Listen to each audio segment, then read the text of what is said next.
All right. Good afternoon, everyone. It's Miss Laura from the Upper Merion Township Library, and I'm coming to you from my home office. I'm ready to talk to you about 5 more middle grade and chapter books that are great for families to read while they're stuck at home during the COVID crisis. Just a reminder that most, if not all, of these books are available through Overdrive and the app Libby, which is how we can do ebooks through the library. If you don't have a library card yet, just let us know and we can make sure we get one set up for you. As always, if you have comments or questions, go ahead and leave those in the box below and let me know, and I'll do my best to answer them as we go. And as always, access any of our program videos through our YouTube channel. They all are marked unlisted, so you won't be able to find them yourself. Send us an email at uppermariontownship.library@gmail.com, and we'll get you the Google Doc that we're continually updating as we change programs. All right, so to get us started, today's chapter book I'm going to be sharing is written by one of my favorite authors, Kate DiCamillo. This is the Mercy Watson series. The first book is called Mercy Watson to the Rescue, written by Kate DiCamillo and illustrated by Chris Van Dusen. It's published by Candlewick Press, and if you are into children's literature at all, I'm sure you've heard of Kate DiCamillo's name. She has written dozens of kids' books, and she's literally phenomenal at doing it. You might be familiar with books like Because of Winn-Dixie, The Tale of Despero, Flora and Ulysses. She's written tons of them. You'll probably recognize a couple of them at least. This one is a chapter book for some younger readers, and it's great as a read aloud for families with just as short chapters, or if you've got an independent reader at home. It's running only about, I think it's about 60 pages or so, 68 pages. So there's not too long if you have someone who's ready to start chapter books but not ready to dive into a full middle grade book. Mercy Watson is about a pig who lives with Mr. and Mrs. Watson and loves hot buttered toast. One night, Mercy Watson jumps into bed with the Watsons and falls fast asleep dreaming of toast. But soon the weight of both of the adult Watsons and the pig is too much and the bed starts to fall through the floor. But have no worries, Mercy Watson is on the case. She's going to go get help. Or at least that's what Mr. and Mrs. Watson thinks. Mercy has other things on her mind. She's going in search of breakfast. This book has an incredible cast of characters, including the two next-door neighbors. They're both old sisters that live together, Eugenia and Baby Lincoln, and they live at 52 Decawoo Drive. And this book is as fun to read out loud as it is to listen to. So whoever you are reading this, you're definitely going to enjoy it. It's the first in a series of 6.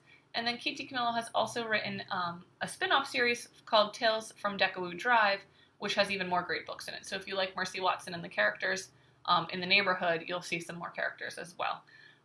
But seriously, if you pick up anything by Kate DiCamillo, it's going to be amazing. So it's definitely worth it to do. So go ahead and grab Mercy Watson to the Rescue by Kate DiCamillo. Excuse me. Our next book is what I'm going to consider a more contemporary classic. This is Wonder by R.J. Palacio. I would think that most people have heard of this book by now, but if you haven't, it is phenomenal and everyone should read it. It's a book I love, told in alternating perspectives and multiple perspectives about a young boy born with a facial deformity who hasn't been to a traditional school setting until 5th grade, and his parents are ready to send him this year. But can you imagine not only going to school for the first time as a 5th grader, but also having a facial deformity that makes everybody stare at you and are usually a little bit scared of you? I can't even imagine. So Augie Pullman has to go to 5th grade, dealing with the staring and the bullying and everything else that 5th graders have to deal with. And he wants nothing more than to be treated just like every other kid, an ordinary kid, but it's difficult for his classmates to do so because they're just not used to what his outward appearance looks like. This book has probably one of my most favorite quotes in it. Not written actually by the author, but it's written by Dr. Wayne Dyer. And it says, when given the choice between being right and being kind, choose kind. And I don't think you can get much better than that right now. Everyone needs a chance to choose kindness when they are able to. And from the website for Wonder, this quote probably says it all. It's a story of empathy and compassion, acceptance, friendship, and ultimately kindness. And I really can't say anything better than that. But if you haven't picked this one up, it's definitely one that you should check out. It would also make a great read aloud for kids as well. There's also a movie starring Owen Wilson and Julia Roberts that was came out a few years ago and is actually very well done considering it's based on a book.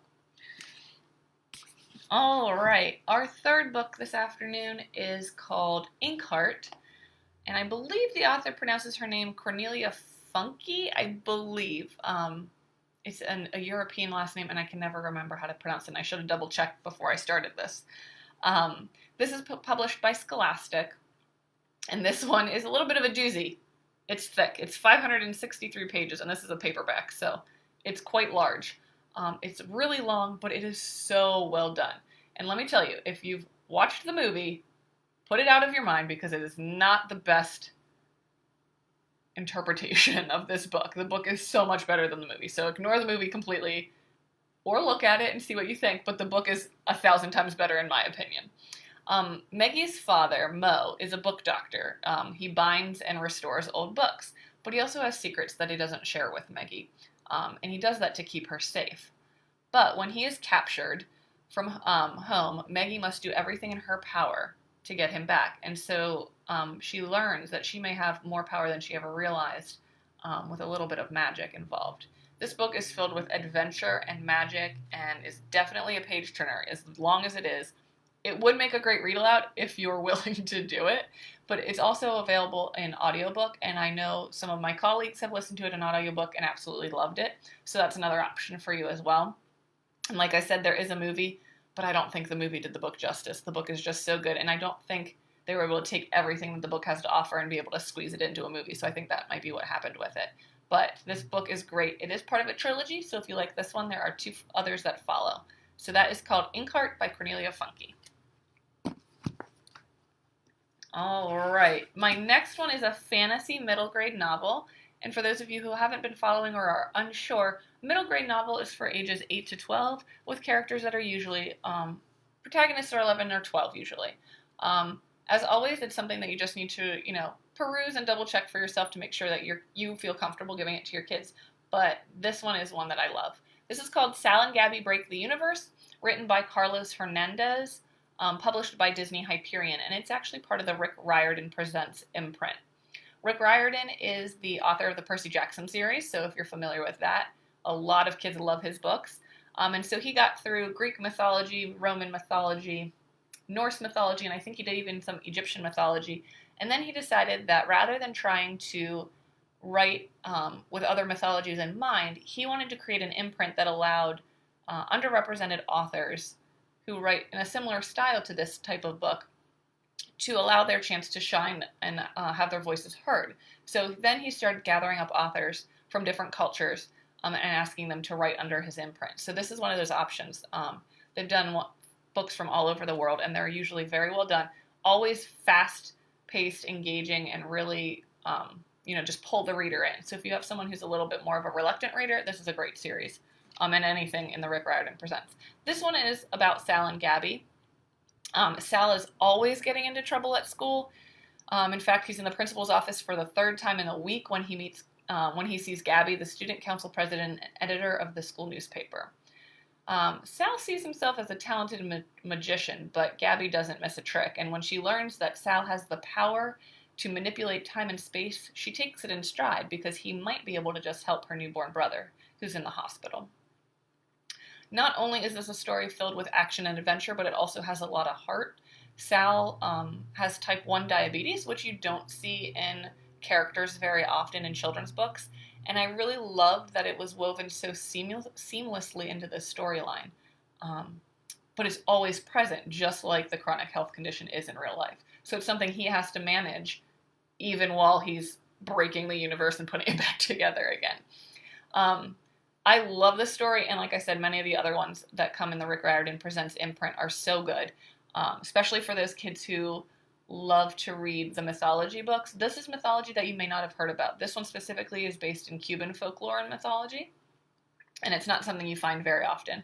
And mark your calendars because the next book, Sal and Gabi Fix the Universe, comes out on May 5th. So you can pre-order that now or wait till you come into the library when we hopefully open. And you can check that one out as well. That is Sal and Gabi Break the Universe. All right, and my final book for the afternoon is this lovely book. It's a realistic fiction, which means it's based in the real world, contemporary day. It's called The Remarkable Journey of Coyote Sunrise. It's written by Dan Gemeinhart and published by Macmillan. I love this book so much, so I'm going to get to talk about it, and I'm so excited. It's been 5 years since Coyote, our main character, and her dad Rodeo left their home. It's also been 5 years since she lost her mother and her sisters in a car accident. As Rodeo crisscrosses the country with Coyote in a school bus turned tiny house, Coyote learns that the park back at her hometown is being demolished, and she left something very important in that park, and she has to go back to get it. Now she's just got to find a way to get her dad to go back to the hometown that they haven't gone anywhere near for the past 5 years. And how does she do that without getting him to realize that that's where they're headed in the long run? Along the way, they pick up a crew of misfits who are all traveling for their own reasons and who fill out the story in the best way possible. They also help Coyote on her path towards home. I read this book as an ARC, which means I got it before it was physically published, so I've read it over a year and a half ago, and this character has stuck with me since then. I absolutely adore Coyote, and I love this story. It's definitely a must-read. Middle school students who like a good realistic fiction story, this is a great one. Absolutely love it. The Remarkable Journey of Coyote Sunrise. All right, everyone. Those are my 5 books for today. We're going to keep going with this. We'll be, right now, because the library is closed indefinitely, and that comes from the governor's office, we're going to do our best to continue doing programming to help everyone out at home. So we're going to change into a new schedule. So now that we're going to be going about this for quite a while, we want to make sure that we're offering what we can and not getting burnt out, but also are able to get the books we need as we promote books and do story times. So our new schedule will be as follows. Monday, Wednesday, and Friday mornings at 10:30 will be story time. Tuesdays and Thursdays we'll be doing our book talking program at 2 p.m. So Monday, Wednesday, Friday, 10:30, story time for the little ones. Tuesday, Thursday at 2 p.m. are book talks for the older kids. All right? But we also want to let you know about a new and fun program we're offering called Stretch Your Synapses. And for those of you watching who aren't sure what synapses are, those are your brain cells. We're going to do a new trivia game on our website. We just launched it this morning. So using our online resources, you have to answer 5 trivia questions, and you have to screenshot where you found the answer, so you're not cheating and using Google. We all can use Google, but we have some amazing resources that we want you to be able to use from home. So check that out. There's just 5 questions. Answer those questions, send us an email with your answers, and you'll have your name put in for a drawing for some prizes once the library reopens again. We'll be offering that trivia game every weekend until we open back up again. So look for that on our Facebook page and on our website. You can find some more information and the questions there. If you have any questions, as usual, please let us know. You can contact us through our email, Merion Township Library @gmail.com. Contact us through Facebook, where we're getting where we're seeing most of our interest come from. If you have any books at home, there are no fines being accrued while you have those checked out, but the book drop is open if you want to drop them off. And we want everyone to be safe, so if you need anything from us, we'll do our best to help you out. Otherwise, we'll be back here on Monday morning at 10:30 for story time, and go check out that Stretch Your Synapses trivia game for the weekend. Have a great weekend. Bye, everyone.